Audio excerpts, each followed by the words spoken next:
Attending this really important summit strengthens the leadership of all of the individuals that come along to it. It helps organisations to really find ways to develop their people, to find ways to really create a positive culture and environment, and to find those marginal gains that creates that high performance mindset that you need in workplaces and within teams.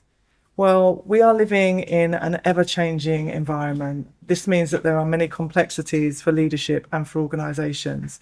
So attending spaces like this, where there's thought leadership, where there's access to brilliant experts and speakers, helps to kind of really harness and leverage the personal power that people can get from developing their leadership skills. Today, we've explored issues of leadership from the inside out, and that's about finding the personal power and the courage to use your voice, especially when you're afraid.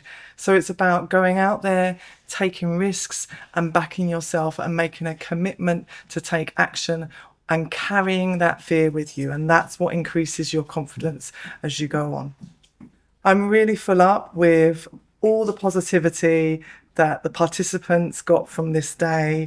It was so wonderful to hear them engaged, excited, filled up with all of their actions that they're going to do next, and how inspired they were by the leadership gems that were shared by so many of our expert speakers.